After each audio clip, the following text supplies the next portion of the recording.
न्यायालयाचे माजी न्यायाधीश व रायगड राज्य ग्राहक तक्रार निवारण आयोगाचे अध्यक्ष माननीय सुरेंद्र तावडे साहेब यांचं स्वागत करण्यासाठी मी श्रीरामजी ठोसर व अभिजित बागवे यांना आमंत्रित करतो.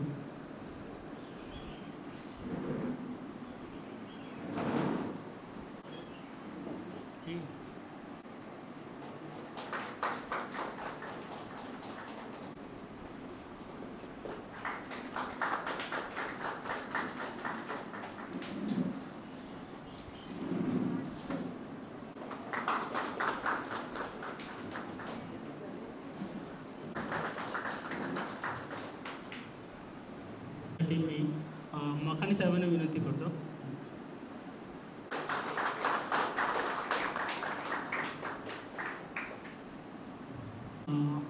उमेश म्हात्रे साहेब यांचं स्वागत करण्यासाठी जंजीरकर साहेबांना मी विनंती करतो.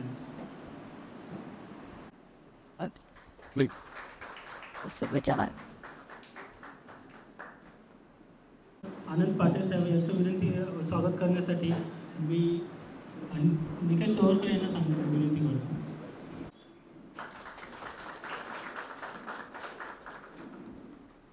तसेच अधिवक्ता परिषद अलिबाग तालुका अध्यक्ष व बारची सचिव अमित देशमुख साहेब यांचं स्वागत करण्यासाठी अभिजित बागवे साहेबांनी विनंती करतो.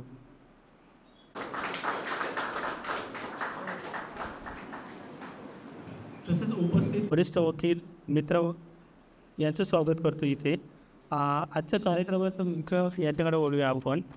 आजच्या कार्यक्रमाचे प्रस्तावना करण्यासाठी जी संतोषी पवार साहेबांनी विनंती करू आपण आणखी कार्यक्रमातील तासांना पाहून मंचाचे ग्राहक आयोगाचे अध्यक्ष माजी न्यायमूर्ती श्री सुरेंद्रजी तावडे साहेब, जिल्हा ग्राहक मंचाचे अध्यक्ष श्री जाधव साहेब, आमचे गुरुवर्य असलेले बाळासाहेब पारकर साहेब, उमेश म्हात्रे साहेब, बारचे उपाध्यक्ष अनंतराव पाटील साहेब, अमितजी देशमुख साहेब, अधिवक्ता परिषदेचे तालुकाध्यक्ष आणि आपण ज्यांचं मार्गदर्शनपर व्याख्यान ऐकण्यासाठी आतुरतेने आलेले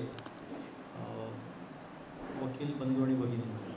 खरं तर तावडे साहेबांचे आपल्या अलिबाग बारवर प्रचंड उपकार आहेत आणि त्यांचे वर्गमित्र ॲडव्होकेट उमेश म्हात्रे आपले बारचे ज्येष्ठ सदस्य यांच्या म्हात्रे साहेबांच्या ओळखीमुळे, त्यांचे वर्गमित्र असल्यामुळे जेव्हा तावडे साहेब रजिस्ट्रार जनरल होते नामदार उच्च न्यायालयाचे, त्यावेळेला फॅमिली कोर्टासाठी जे सगळ्यात जास्त मदत झाली असेल ती सुरेंद्रजी तावडे साहेब यांचे झाले. त्यांच्या ऋणातून मुक्त होणं कठीण आहे. खूप त्यांनी मदत केली, आउट ऑफ वे जाऊन गेली आणि जी कामाचा धडाका, कार्यपद्धती फार कमी जणांना माहिती आहे त्याच्यात की त्यांनी जे काम केलं की केवळ आणि केवळ त्यांच्यामुळेच आज जे फॅमिली कोर्ट आहे ते उभं राहिलं. त्याच्यामुळे तावडे साहेबांचे आपण आभार मानावे तेवढे थोडेच आहेत. केवळ औपचारिक आभार मानून ते संपता येणार नाहीत, आपण त्याच्यातून मुक्त होणार नाही. आणि आज योगायोगाने ते आज अलिबागला त्यांच्या ग्राहक मंचाच्या इन्स्पेक्शनसाठी आले होते आणि त्यांनी कबूल केलं की चालेल मी लेक्चर देईन आउट ऑफ वे जाऊन. खरोखर त्यांच्या मनाचा मोठेपणा, दिलदारपणा नक्कीच आहे. त्यांनी पुन्हा येऊन त्यांनी निमंत्रण स्वीकारलं आणि कबूल केलं त्यांनी व्याख्यान देण्यासाठी. खूप खूप आभार साहेब. अलिबाग बारतर्फे आम्ही आपले कायम ऋणी राहू. म्हात्रे साहेब तुमच्यामुळे हे सहज शक्य झालं, त्याच्यामुळे तुमचेही आभार. आणि आपण मूळ विषयाचा आपण ते ऐकण्यासाठी उत्सुक आहात, त्यामुळे मी माझे 2 शब्द हे जे आहेत ते थोडे आवडते घेतो आणि मी माझ्या भाषणाला विराम देतो. धन्यवाद. देण्यासाठी मी अधिवक्ता श्रीराम ठोसर यांना विनंती करतो. धन्यवाद सर. सर्व सन्माननीय प्रमुख वक्त्यांचं आणि मंचाचं मनापासून हार्दिक स्वागत. न्यायमूर्ती सुरेंद्र पंढरीनाथ तावडे, त्यांचा जन्म 1960 साली रत्नागिरीमध्ये झाला. त्यांनी के.जे. सोमय्या महाविद्यालय मुंबई येथून B.Com केलं आणि त्यानंतर न्यू लॉ कॉलेज मुंबई येथून LLB पूर्ण केलं. वकिलीची आणि न्यायिक अधिकाऱ्यांची पार्श्वभूमी असलेल्या कुटुंबातून ते येतात. जुलै 1984 पासून त्यांनी सिटी सिव्हिल कोर्टामध्ये आणि सेशन कोर्टामध्ये प्रॅक्टिस सुरू केली मुंबईमध्ये. आणि 3 सप्टेंबर 1990ला त्यांनी प्रथम वर्ग न्यायदंडाधिकारी आणि दिवाणी न्यायाधीश कनिष्ठ स्तर म्हणून त्यांचं कामकाज सुरू केलं. महाराष्ट्रातल्या वेगवेगळ्या ठिकाणी त्यांनी आत्तापर्यंत सेवा केली आहे. मे 2001मध्ये ॲडव्हॉक अतिरिक्त जिल्हा न्यायाधीश म्हणून त्यांना पदोन्नती मिळाली आणि डिसेंबर 2007 पासून त्यांनी जिल्हा न्यायाधीश म्हणून काम सुरू केलं. प्रमुख जिल्हा न्यायाधीश म्हणून साहेबांनी उस्मानाबाद आणि सांगली येथे काम केलेलं आहे. त्याशिवाय विधी व न्याय विभाग मंत्रालय मुंबई येथे जॉईंट सेक्रेटरी म्हणून काम केलं आहे. मुंबई न्यायालयाच्या ओरिजिनल साईट आणि इन्स्पेक्शन साईडला रजिस्ट्रार म्हणून काम केलं. आणि पवार साहेबांनी जो आत्ता उल्लेख केला की आमचा त्यांचा परिचय त्या पोस्टवर असताना झाला, ते रजिस्ट्रार जनरल म्हणून देखील कार्यरत होते. त्यांचं वैशिष्ट्य सांगायचं असं तर जिल्हा न्यायव्यवस्थेमध्ये न्यायाधीश वर्गाच्या कल्याणासाठी हितासाठी विशेष त्यांनी त्यांच्या कार्यकाळात लक्ष दिलं. महाराष्ट्र स्टेट जजेस असोसिएशनचा आणि त्यांचा दीर्घकाळ संबंध राहिला. त्या संस्थेमध्ये त्यांनी सचिव, उपाध्यक्ष आणि अध्यक्ष या सर्व पदांवरती आत्तापर्यंत काम केलेलं आहे. 5 डिसेंबर 2019 रोजी मुंबई उच्च न्यायालयाचे अतिरिक्त न्यायमूर्ती म्हणून आणि त्यानंतर 1 जून 2021 पासून मुंबई उच्च न्यायालयाचे न्यायमूर्ती म्हणून त्यांची नियुक्ती झाली. आणि आज आपल्या सगळ्यांना ज्ञात आहे की 24 मे 2022 पासून महाराष्ट्र राज्य ग्राहक तक्रार निवारण आयोगाचे अध्यक्ष म्हणून ते काम करत आहेत. साहेब, आपलं खूप मनापासून स्वागत. माझ्याकडे जो लिखित स्वरूपातला परिचय आहे तो मी आत्ता वाचला, पण पवार साहेबांनी जो करून दिला तो त्यांचा खरा परिचय आहे. माणुसकी म्हणून वकील वर्गासाठी आणि आपली न्यायव्यवस्था सुदृढ व्हावी यासाठी जे म्हणून प्रयत्न करायला लागतील ते साहेब करतात. काही गोष्टी ह्या खरं तर सार्वजनिक ठिकाणी सांगायच्या नसतात, पण अलिबागला फॅमिली कोर्ट येण्यासाठी प्रोटोकॉल मोडून आपले जे पालक न्यायमूर्ती आहेत त्यांची कशी आपली गेल्या दिवसात भेट होईल आणि काम कसं पुढे सरकेल त्या दृष्टीने संपूर्ण सहकार्य त्यांनी आपल्याला केलं. आणि ही चांगलं कोणाचं तरी करण्याची जी प्रवृत्ती असते ते फक्त आपल्या अलिबागचा अनुभव नाही तर सांगलीचे काही आमचे वकील मित्र भेटले होते. जे कोणी सांगली कोर्टात जाऊन आले असतील त्यांना माहिती असेल की एक प्रशस्त इमारत ते आहे. आणि त्या सगळ्या वकिलांनी पण ही जी भव्य वास्तू उभी राहिली त्याचं श्रेय प्रांजळपणे तावडे साहेबांनाच दिलेलं आहे. असं एक चांगलं व्यक्तिमत्व अलिबागकरांना आज उपलब्ध झालं आणि त्या दृष्टीने मी जोडून उमेश म्हात्रे साहेबांचे देखील आभार मानेन. 2 मित्र मोठ्या पदावर असतील, सिनियर असतील एखाद्या क्षेत्रातले, तर ते स्वतः पुढे जाताना समाजाची देखील कशी काळजी घेतात आणि आपण ज्यांच्याबरोबर काम करतो त्यांचं देखील हित कसं घडवतात हे एक चांगलं उदाहरण आपल्या मैत्रीच्या रूपानं आम्हाला पाहायला मिळालं. साहेब, आपलं खूप मनापासून स्वागत करतो आणि माझं बोलणं अधिक न लांबवता आपल्याला विनंती करतो की आपण मार्गदर्शन करावं. Good afternoon, everybody. Bar President Prasad Patil, Vice President Anant Patil, Secretary Amit Deshmukh, Senior Advocate Parker, my batchmate, my roommate, my classmate Umesh Mhatre, the District Consumer President of District Consumer Mr. Jadhav, and all my friends. मी लिहून आणलं आहे तेवढं सगळं वाचणार नाही आहे, पण कधी कधी you require some sort of a support if you miss something. Therefore the script is always required. So I will not take that time to bore you. I was asked to speak on a Consumer Protection Act. There are 2 acts. Initially it was Consumer Protection Act 1986. It had some disadvantages. It was not that up to the mark, and then government thought it fit to amend the same, and government has not amended. Government has completely replaced the act by enacting 2019 Act, and that came into effect in October 2020. So we have to have some sort of a earlier act and the new act, and we need to know what is the difference between 2 acts and what rights, benefits given by the latest act. That has to be seen first. So today is a fast evolving economy. The consumer stands at very heart of the economy, market system. The protection of consumer right is essentially not only for the individual welfare of a consumer, but for the larger health of the society and the economy also. The consumer movement is a response to the exploitation, unfair trade practice, lack of accountability from the manufacturers, producers, service providers, sellers. Over the time, it has transformed into the global movement advocating the protection of and empowerment of consumers. So we have to see whether how the consumer movement has taken place. It was not in the early 20s or early 21 or recent past. It starts from the ancient India, ancient world. The roots are there.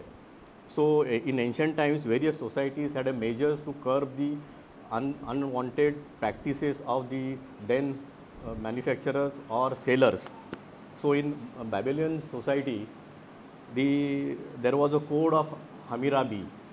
They used to protect the consumer from excess charging, adulteration, and fraud also. In Roman countries also, ancient Roman countries also, the law was to penalize the fraudulent traders and ensure the quality products. Then we come into the industrial development area into 18th and 19th century, and then industrial revolution has taken place in Western countries. But then the exploitation started from that industrial growth. The consumer faced misleading advertisement, adulteration, unsafe product. That we are also in this era also we are facing the same thing. The rise of capitalism led to power imbalance, and again there was exploitation by the rulers and informed the consumers. And there was no, at any place in India or any place in the world, there was no law protecting the rights of a consumer in those era, prior to 18th and 19th century, and even thereafter also. In early centuries also, 20th century also, the momentum got to create a new laws for the protection of a consumer. And then one book was written by Upton Sinclair in 1906. He highlighted the unsanitary practices followed in a meat industry, and then that led to the first law which protected the interest of consumers. That law is known as a Pure Food and Drugs Act, but it was preventing the manufacturers and the sellers. But that act was never taken care of the rights and the privileges of the consumer. Then we came to the post World War II, because the industrial growth has already taken place in early 20s, and then in 1950s and 60s, almost completion of end of that Second World War, the consumer movement gained momentum, and in 50s there was huge mass production led to the quality concern of goods. And in 1962, the US President John F. Kennedy, he addressed the American Congress, wherein he has articulated 4 rights of a consumer, and still we are followed it, and that those were right to safety, right to be informed, right to choose, right to be heard. All these 4 he established in 62. Still we are now, those are incorporated in our original act as well as new act also. And that speech was often considered the foundation of modern consumer movement. And by the end of 20th century, Consumer International was formed. It was originally formally known as International Organization of Consumers Union, and that gave a global network to the consumer organization world over. Now in this era, 21st century, the advent of e-commerce, globalization, digital transactions has introduced new challenges to the consumer, like online fraud, counterfeiting of goods, misleading digital advertisement. And then United Nations has given a caution to every country under to create a protected or strong consumer act, and that was the result of our 1986 act came into force. The government of India was forced to do some act to protect the interest of the consumer. The India's consumer movement also has a rich history and gained the real momentum after the independence of our country. In ancient India, there was ethical norms and practices were followed by the merchants. and it was based on the moral value of a then society. Then in Mauryan era, 19th century BC, the Kautilya Arthashastra came into, Kautilya has given a Arthashastra, wherein also he has given up specific regulations to prevent adulteration, fraud, unfair trade practice, overpricing. Many clauses were added by Kautilya's Arthashastra, and we were followed by some period. But during the British rule, again the competition was propped up. The British was a typical colonial government was there, and then focus was to industrial profit, to earn the industrial profit, and then the less chance was of for the welfare of a consumer. The economic hardship, unethical trade practice was rampant, but there was no structural act created by Britishers or even our then kings or kingly states. After the independence, again we forced to go into the production side. Rather, we were after the industrial development and economic development, so we scored side or sidetrack the Consumer Protection Act. However, the need for consumer protection grew because of market was expanded, unethical practices were very much prevailing all over the country, and including adulteration, black marketing, manipulation in prices, and there are several illegal practices were carried out by either manufacturer, sellers or a service provider. And then government has taken step, Indian government has taken. They first introduced the Food Adulteration Act in '54, but it was also again the control the activities of a manufacturer and seller, but there was no protection to the consumer. Then again second act came into force, that is Essential Commodities Act, which was also for curbing the black marketing and hoarding of goods. Again there was no provision for the protection of a consumer. However, there was no comprehensive legal framework to protect the consumer. The movement gain momentum in 1970, especially in India, and to be specific, in Maharashtra.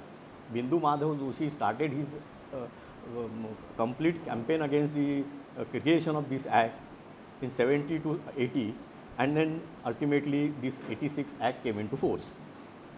The 86 Act has given complete concept of consumer right, three-tier grievance redressal forums like District Commission, State Commission and National Commission. Again, they defined what is unfair trade practice, what is deficiency in service, what is defect in service, defect in goods. All things are mentioned in the Act. I will not go into it because that the provisions are very clear, and those are accepted, rather reaffirmed in the 2019 Act also.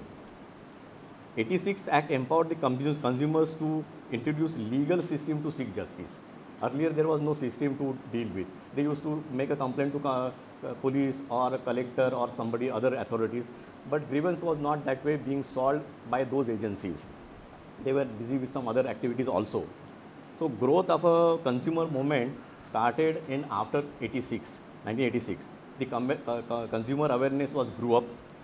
Increased literacy and media reach was also responsible for the making this act famous.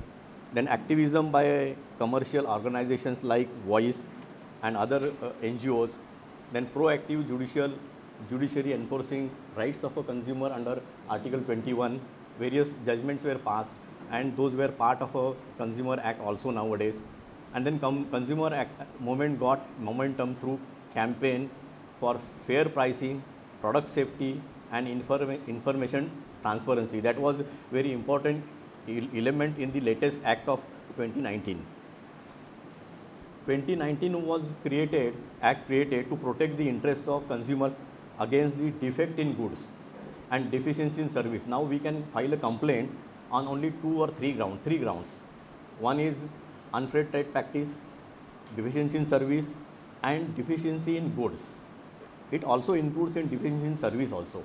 When you purchase a goods, it is not up to the mark, then seller can be held guilty for providing defective goods as well as deficiency in service. And basically 2 complaints are being filed under unfair trade practice and the deficiency in service. And as far as the medical evidence, medical cases are concerned, their complaints can be filed under negligence as well as deficiency in service. But now that act has, the Supreme Court has made it very clear, only negligence is not ground for holding doctors guilty.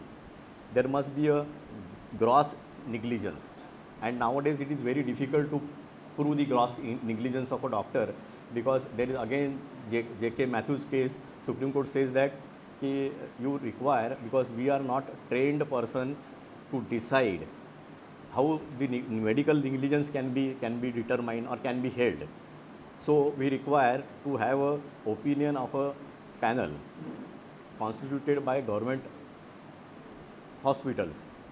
So they form a committee and then they give a opinion whether the doctor is negligent, gross negligent or deficient in service.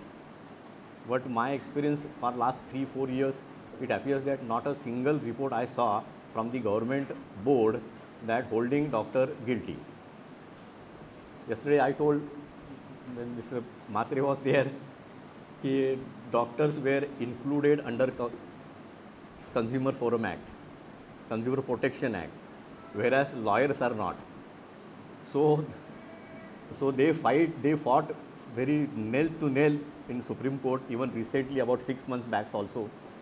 But their petition was dismissed and they were not excluded from the protection of Consumer Protection Act. So they may have, then they thought it fit to go for other way around, to have opinion of a colleague to base the conviction or to award the compensation. So as far as the negligence of a medical negligence is concerned, is very difficult to prove. But we can prove the deficiency in service. But then that attributes to the hospital or nursing home, not to the particular doctor. Then it goes to the staff, nursing staff, then other radiologists or some helping persons or anesthetists and other things. There we can have some scope for proving the deficiency in service while performing operation or giving treatment to the patient. The new act establishes authority for timely and effective administration of settlement of dispute. Then regulate misleading advertisement, unfair trade practices, ensure accountability of service providers and manufacturers, empower the consumers to seek redress through simplified and accessible mechanism. For example, the consumer ordering the product online, receiving defective item and being able to seek full refund swiftly through simplified grievances. Now the helpline is created. You can lodge a complaint on helpline. If the manufacturer reverted or seller or the service provider revert back to that helpline, that they can be solved in then and there. If that is not, then the consumer has to come to the consumer court. Then silent feature, one of the most silent feature is creation of or establishment of Central Consumer Protection Authority. It is a central authority which receives complaint and they take action across the country, not individually. Suppose one of the appliance is found to be dangerous to the consumer person who are using it, then they can ask that company to withdraw entire batch of that appliance from the market. But that action is also not taken promptly nowadays. But I hope now Act is recently came into force, so there is a possibility that the Central CCPA authority may take stringent action on 2 counts, the defective goods and the misleading ads. So there is stringent provision for misleading advertisement and both the manufacturer as well as person who is ambassador for that product. Both can be held guilty and can be punished with hefty fine. the defective batch of appliance I said, if threatens consumer safety nationwide, then CCA can direct the manufacturer to withdraw entire batch of that appliance from the market. And that has been done somewhere, like some manufacturers, vehicle manufacturers have withdrawn their batch of vehicles from the market, cured that defect, and then again gave it to the buyer. The new definition includes the consumer buying goods and services through all modes, including offline, online, tele shopping, multi-level marketing, and direct selling also. So there is no difference between purchasing goods on e-commerce site and direct from the seller. Both consumer can get same relief and protection from the act. Then introduction of product liability, that was first time introduced in this act. Earlier there was no provision of product liability. The manufacturer, seller, service provider, earlier manufacturer was responsible for product safety. Now the seller also and service provider also responsible for the product liability. And if harm is caused by defective product or deficient service, the consumer may get compensation, and his responsibility to prove that product liability or product defective product is less earlier than nowadays. Then new act has simplified the filing of complaint, introduction of e-filing, facility of video conferencing, then reduced burden of jurisdictional technical jurisdiction. Now man can file complaint from his own house or own village and need not go to the district commission or state commission. Straightway he can file it from his home house. He can appear through e-commerce. All these provisions are there, but those are not still implemented. Still we are harping on complete implementation of e-Jagruti project that has not been completed. Still there are some defects. Therefore the online filing in district commission has started, but online filing at state commission still we are having a difficulties. Similarly, the infrastructural facilities are not provided to all district commissions and state commission benches to have a video conferencing. So that aspect is also not fully operated, or we are not implementing it fully. But the obligation includes transparency, disclosures, grievance redressal mechanism, and protection against unfair practices. Those are being kept on the shoulder of a manufacturer or service provider. He has to oblige and have a transparent disclosure. Now we see that we purchase any goods from the Amazon or these platforms. So we don't know who is the seller or who is the manufacturer.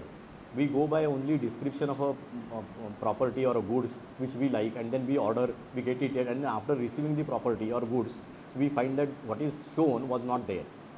And then Amazon says, or the platform says that we are not manufacturer, we are not service provider, we are not seller, we are just a mediator between seller or manufacturer and the consumer. So whatever dispute between you and the manufacturer or seller, you can deal with. My job is only to collect the goods from one place and hand it over to the other. But that gray area is also covered by new act.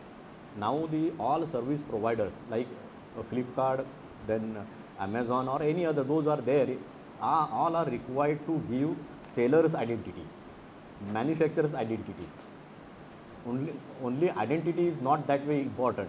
They also establish the mechanism for solving the problem. Suppose goods return back to the Amazon, so he will simply send it to the seller, and seller will say that now month has passed, this and that. He may have some condition not to pay, not to refund, not to exchange. So that mechanism has to be now created by this act. The CCPA has directed all platform players to come with a mechanism how you will solve the dispute between seller, manufacturer and the consumer regarding refund of money, exchange of article or substitute of article. Again, there was some cases the policy was established, they gave us everything online. But as far as the replacement is concerned, suppose we purchase one watch, it was not like me because whatever was there was not as per the actual situation. If I say, then the seller say that you can have another one. If I buy that, then I may not get again refund if there is some problem with that article, because he says that you have changed that. But the guarantee was for the original article, not for the substituted article. That aspect is also now clear by the CCPA. If exchange, refund and even substituted article will also be protected, and they will at least get some relief, may not complete because they always give 50% or 30% or 70%, whatever terms and condition. When we click the article, or we don't read the conditions below that, and then we come to realize that we have been cheated. Then penalty mechanism is also in a CCPA. The endorsers, they are the celebrities, they are giving advertisement for particular product which is not up to the mark. So endorsers can be also held accountable for the advertisement, rather false advertisement, or excess advertisement, or larger than life advertisement. Heavy monetary penalties and prohibitions are endorsing for repeated offence also. For example, if a celebrity endorses product with false claim, both manufacturer and celebrity can be face legal consequences. And then the major importance is that, rather important provision is that the definition of unfair trade contract, unfair contract. So this aspect is still not that way clear, because unfair contracts are of many. We identify while booking a flat, the builder prepares the agreement and introduce many clauses therein we don't read, and then we sign it because he assures us that it will give a possession within 18 months, 24 months, and then we sign the agreement. And then afterwards we realize that some clauses are offending, some clauses are oppressive to the consumer. So those were as per the judgment of Supreme Court, it was a mutual agreement between the parties. The party has agreed to the terms, he has signed the agreement. So we cannot say that he has signed agreement without reading it. Signing the agreement is not only for the sake of signing the agreement or execution of agreement. It means that he has read it and then signed it. But now the Act says that any oppressive clause can be struck down by the court, even though it is agreed between the parties, mutually agreed with the parties. But this clause is only for a private agreement.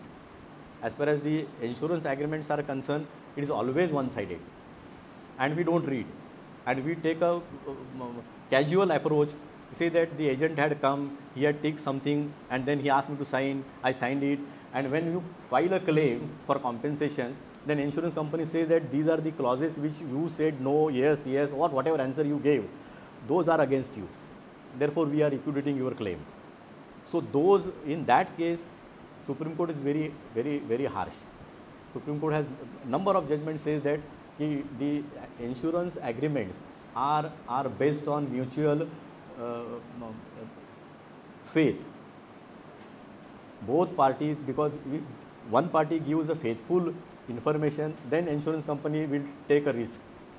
If one party is unfaithful, then this may not applicable to the advantages for the consumer.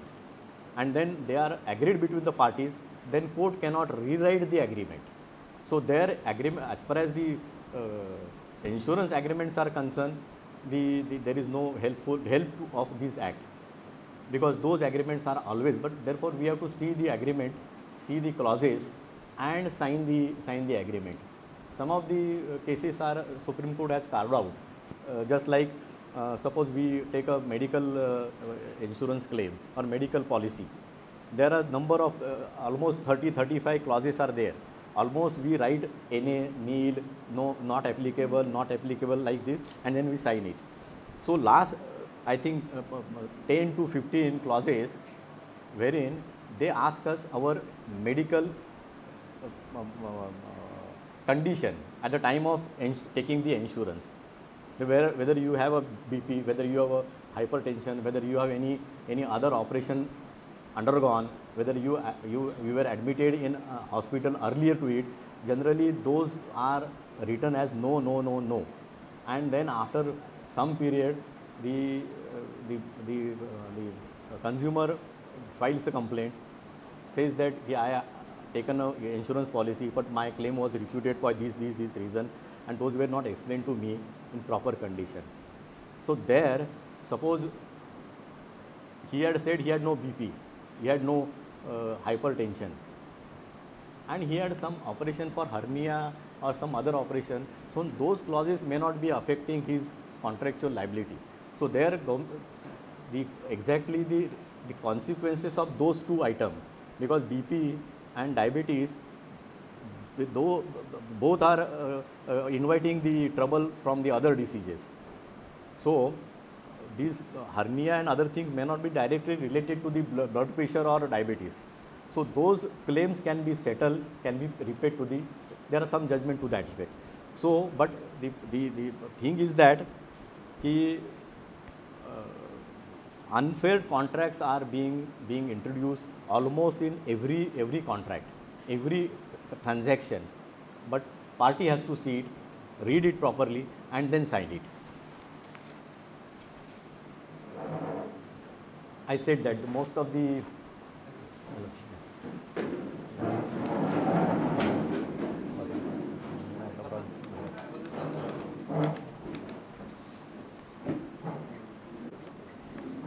करतो.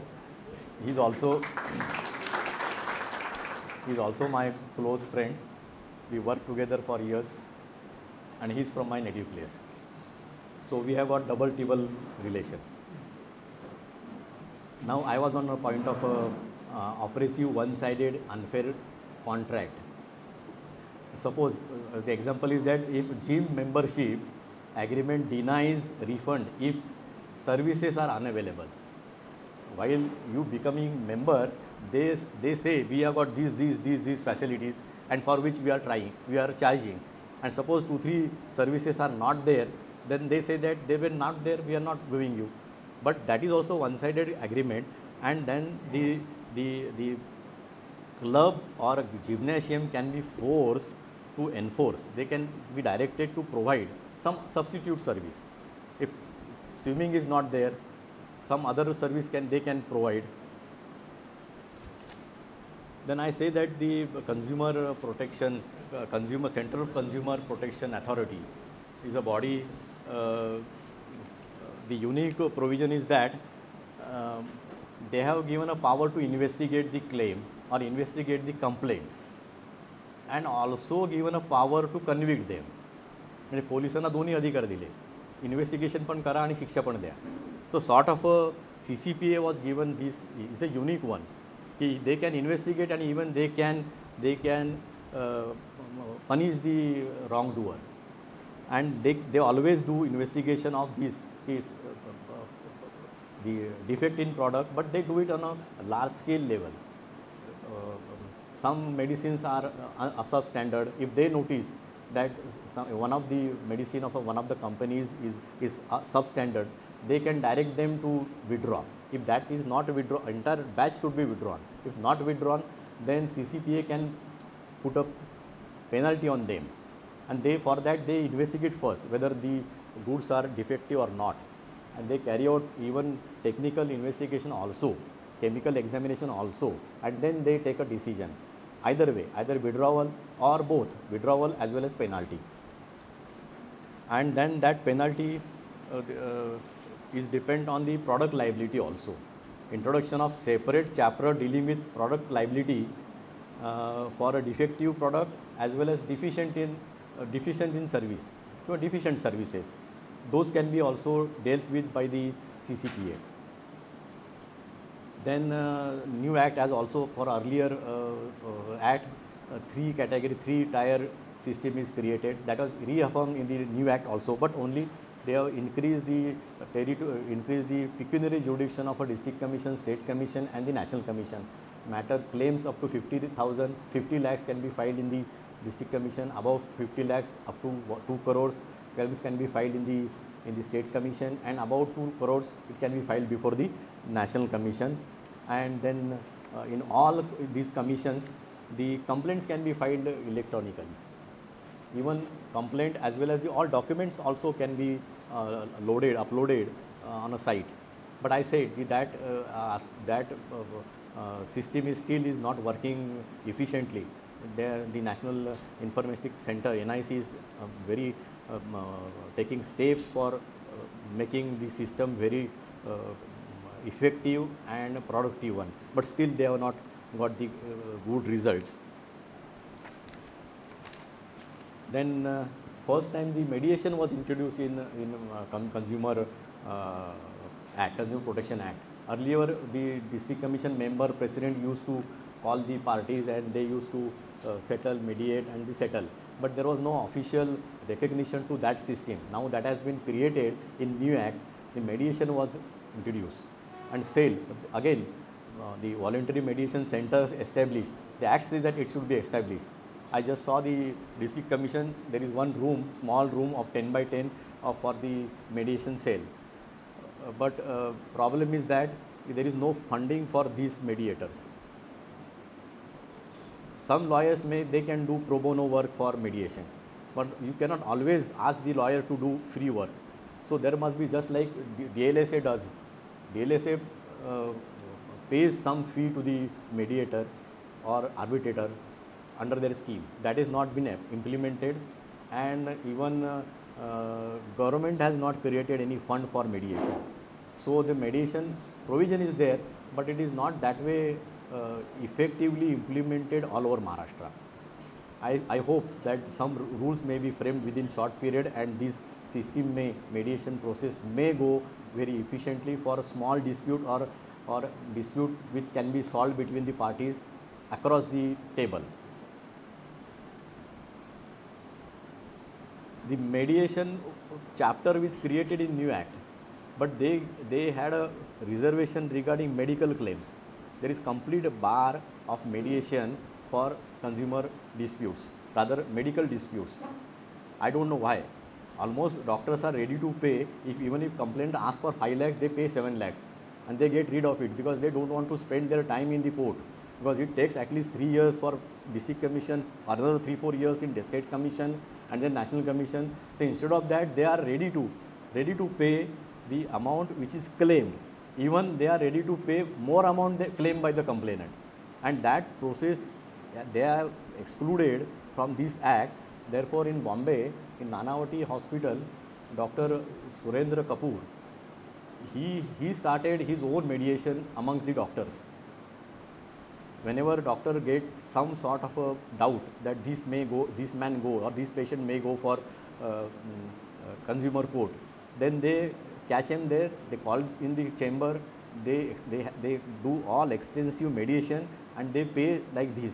So from Bandra to Dahisar, there are many hospitals, because that is progressive suburb in Bombay.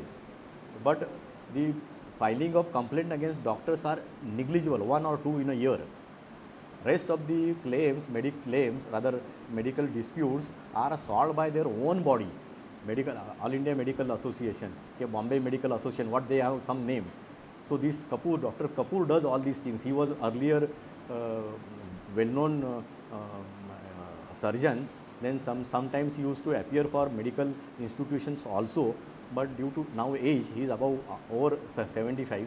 So he does this mediation work. So he was insisting me to make a representation to the central government to remove that clause of exemption. All doctors should be also brought under the mediation, because they are the paymasters to get rid of continuous remaining in the court and they having some sort of a harassment in the court. But I think central government is not accepting that suggestion. And I say that misleading CCPA can impose fine up to 10 lakhs for first offence, 50 lakhs for more than 2 offence, and ban endorser or celebrity for 1 year for defective or false advertisement. Then there are beneficial provisions are there in the new Consumer Act, greater empowerment against the corporate malpractices, because the CCPA directs all corporate officers to have a nodal, because they have a helpline 1519. If any complaint is lodged, then these manufacturers or the big business houses, they are required to appoint their nodal to this helpline. If any complaint, suppose complaint comes against Tata Motors or against Mahindra Motors, then their nodal officer take that complaint, he check it with the dealer or the service provider, and they try to solve it. But that mechanism is not working. What was expected, it was not working. But I think this may help, because the corporate bodies, to save their image and reputation in the society or in the market, they will have to go for this mechanism to solve the complaint before it comes to consumer commission. Then these provisions also encourages ethical and transparent business practices, enhances trust and loyalty amongst the consumers, reduces frivolous litigation through mediation. That can be done by the big manufacturers. They can appoint nodal and get their consumer dispute settled through mediation.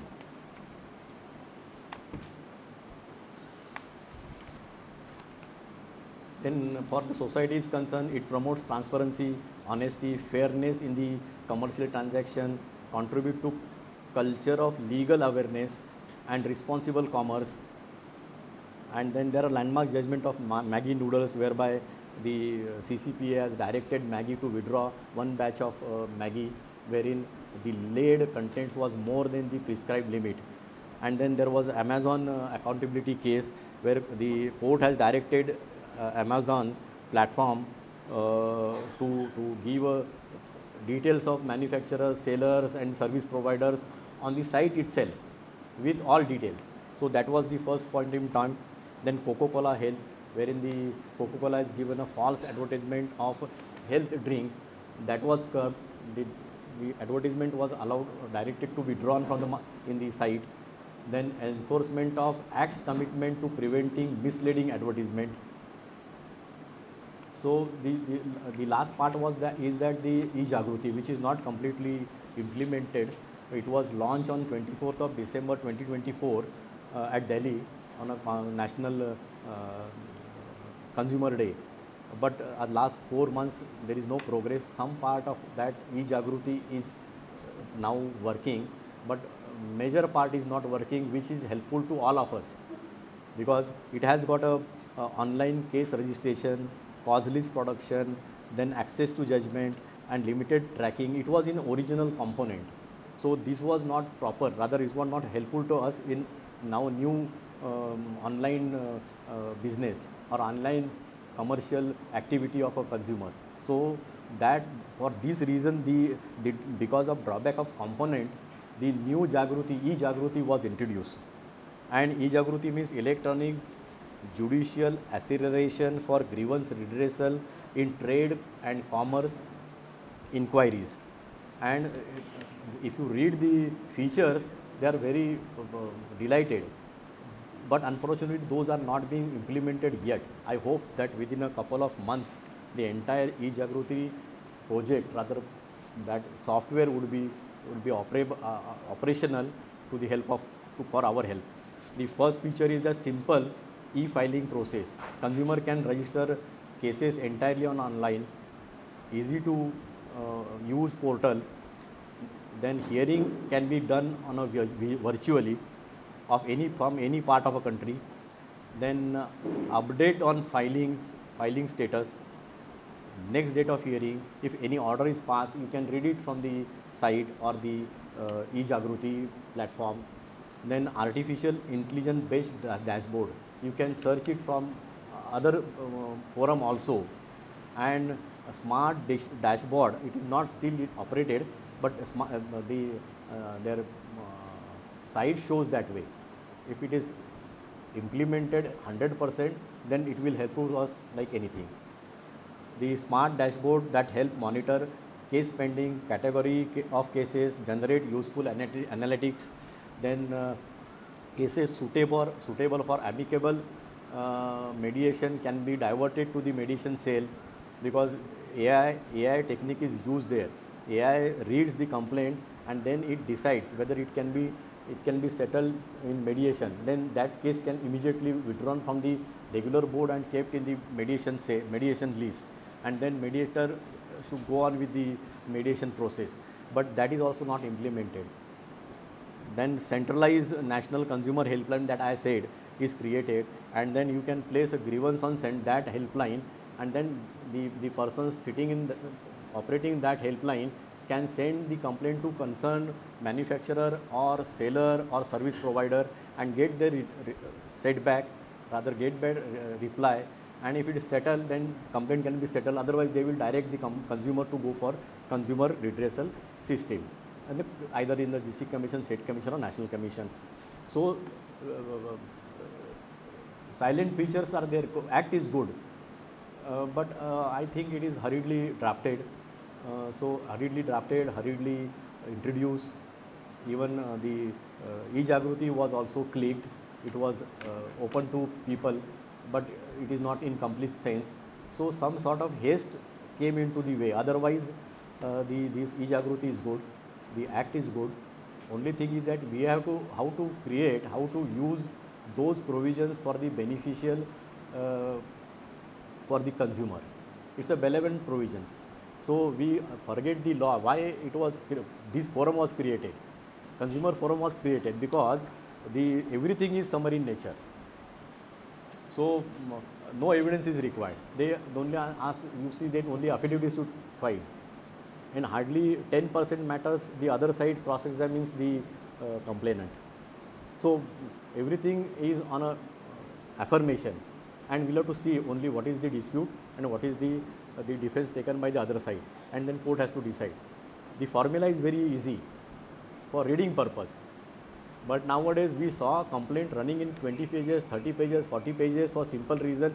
So Mr. Umesh may be excused for me. Yesterday I told him that these lawyers made these consumer courts like a civil courts.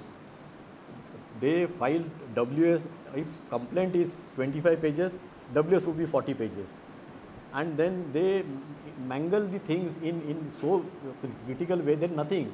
Suppose man has purchased a fridge and it is not working. The buyer has wrote a letter to consumer forum that I bought this fridge from this man and I paid this amount, this is the receipt, and he is not repairing it. A simple complaint. Even you cannot go the overleaf of the page. But the service provider come with warranty, guarantee, manufacturer's duty, seller's duty, distributor's responsibility, then western zone responsibility. He includes, he himself स्वतःला घेऊन पडतोच, पण आणि 15 लोकांना घेऊन पडतो. And then it becomes, who is to be responsible? He says that I am not a manufacturer. Then it goes to district distributor. He says that I am also not manufacturer. The manufacturer says that when we send goods to the distributor, it was okay in condition, because they put a stamp on the every product. He tested and okay and tested, or tested and okay, whatever they have procedure. So that time it was good. So things are happen in between these transitions. So the district distributor, taluka distributor or service provider is responsible. So they shift burden to rather passing the parcel type they kartat. And then we get confused, and then we pass order which is not expected. Then it goes to state commission, then to national commission. So instead of making things very simple, this act was created. But we made it so complicated, cumbersome, and we don't decide it on that count, rather on that spirit. That was the spirit actually the judges as well as the lawyers should take into account. So to conclude, we can say that the consumer protection is a milestone legislation to harmonize the law with the demands of rapid digitization economy. and preserving the fundamental principles that consumer is at center of the economic activity. However, law alone cannot do anything. So I conclude that emphasizing that each of one us, maybe consumer, a business house, a regulator, or a legal profession, has a vital role to play in realizing noble vision was created by this act. And if we do it that way, the beneficiary would be consumer. And I say that who is consumer? The act is defined consumer in the that definition I agree, because it's a law definition, a person who purchases goods or services for his own livelihood. He is a consumer, basically. But I go further and I say that man who is not born and one man who is died, both are consumer. If something happens while delivery, his mother files complaint, or his unborn child, or person who died, his parents or his siblings or his children, they file complaint because of this medical and other things, my father, my brother who died.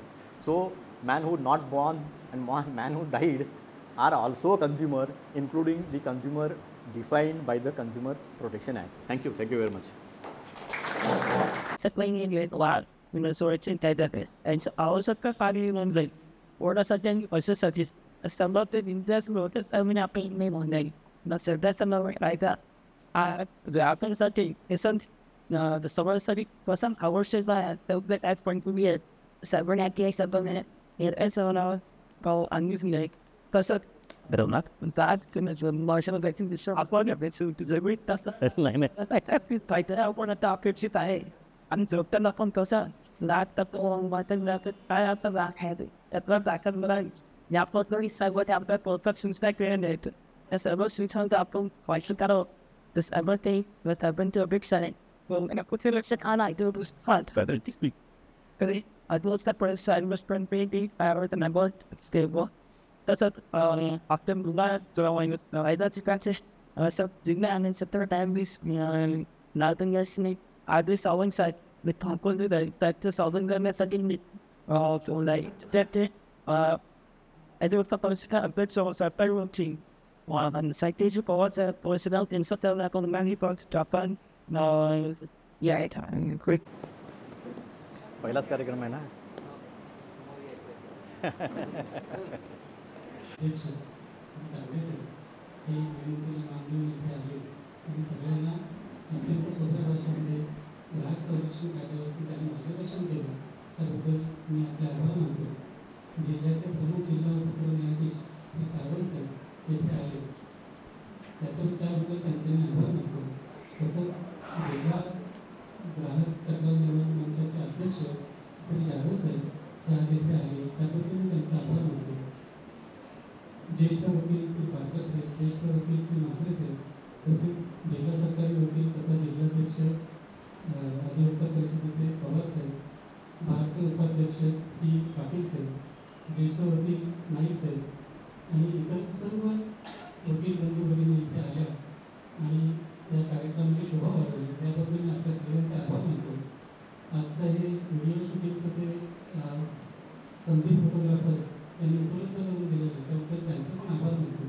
आणि हा कार्यक्रम अध्यक्षांच्या परवानगीने संपला असं मी जाहीर करतो. आता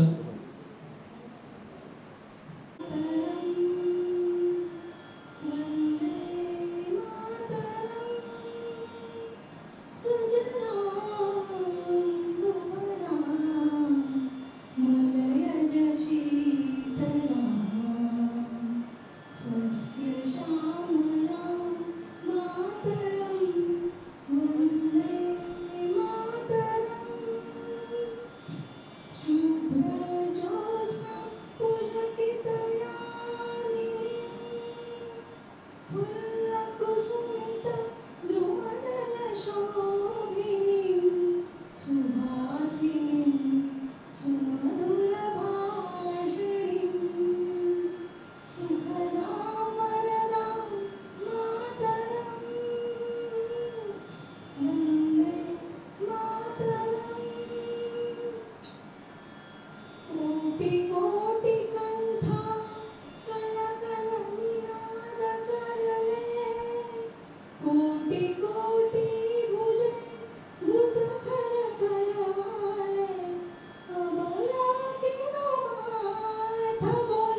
जय वंदे मातरम.